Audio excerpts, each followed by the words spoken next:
What's going on, guys? It's to NV4 with another video. This one is going to be about forgetting regret. Regret is something that affects everybody, no matter what age you are, what gender you are, what species you are. It doesn't matter. It's something that affects all of us, and to me personally, it's probably one of the worst feelings that you could ever have or ever go through, mentally and physically. I say physically because I feel like regret can branch out to your life as well and your day-to-day activities. Now, I don't think I need to explain what regret is. I'm sure it's something that everybody feels, and if you didn't know that there was a word for that feeling of when your heart sinks or when your mind is just about to explode or you have this sinking feeling in your stomach, well then the word is regret. It's spelled R-E-G-R-A-T. So that's for those who didn't know. I have 4 steps that I think, and that I feel it worked fantastic for me. Everyone regrets. So the 4 steps that I have, and that I'd like to share with you, my children, is understand what happened. Now, if you went through a breakup, or if you were a part of a business deal, or if you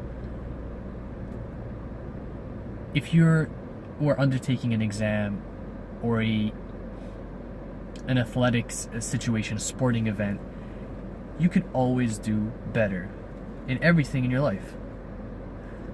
But oftentimes when people develop regret, they don't really understand what happened. They might end up blaming themselves, blaming the other person, or blaming the factors involved in that situation. Don't be that guy, don't be that girl. Understand deeply, analyze, break it down, dissect it, see what happened. Were you at fault? Were they at fault? Were there factors that were uncontrollable and really couldn't, if those factors weren't involved, you could have done better? Or the situation's result would have been different? So when I say understand what happened, really understand it. Figure out where the underlying faults were. Only then can you move on to the next steps. If you don't really understand what happened, you're only masking your regret. You're saying, you know what, I wasn't at fault in this situation, and so on and so forth. And you can't really build your life up back after that, because if your foundation is weak, then everything's going to be weak. So understand what happened, really deeply get into the roots of it, and see how you could move on to the next step. Number 2 is everybody has should haves and could haves. You know, I could have done this, I could have done that. You have to, don't linger on that for too long. Be straightforward with yourself, get into your mind and be like, you know what, I should have done this, I could have done this. And that's good, because now I have insight. I'm learning about myself and that there are faults within me and faults within that situation. So maybe you should have avoided that person. Maybe you should have made better use of your emotions. Maybe you should have, whatever the case is, should have and could have. That's number 2. Move on from there. Don't get stuck at any stage, because that's why regret lingers, and that's why it eats up at your mind. Number 3 is preparation. Prepare for the next step. Prepare for the oncoming events in your life.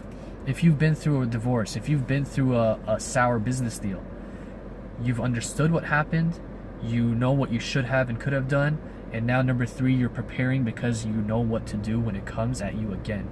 And you're ready. You'll be ready. I'm ready to face this again. Better yet, I'm going to avoid this if it does come at me again. And number 4 is acceptance. Accept what happened. A lot of people get stuck in one of these stages. Usually it's the acceptance. You know, they're going to continue to beat themselves up for the rest of their lives, and they're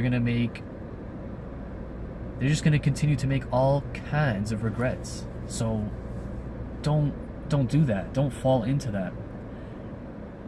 It really couldn't be said with any more emphasis, is that regret will eat your life up and eat away at your happiness, your progression, your development, if you don't learn to accept and prepare for the next stage.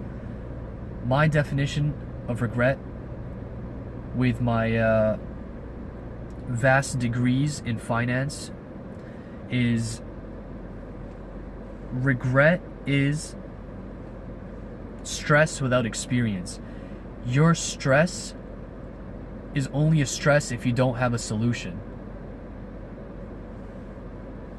Smart, right? That's pretty smart. It's pretty deep. Stress without a solution is regret. Because you wouldn't be regretting if you knew what to do and you know what you're going to do. Because then you're prepared. That's just being prepared for something. So I hope this helps people out there going through regrets. I hope this helps people anticipate if they ever come across these negative feelings. And I hope that you guys continue to like these videos, not because I'm out here for subscriptions or likes, but because I'm here on my channel to educate. I want to give whatever I can from myself to other people. I may not be showcasing or appealing to everyone, but whatever I know, whatever capacity I have, I hope that somebody can benefit from what I'm explaining. And if there's any other topics, do let me know and we can discuss that together as a community. And I will be throwing out some vlogs sooner or later for Saudi Arabia. I think people really enjoyed that. So until the next one.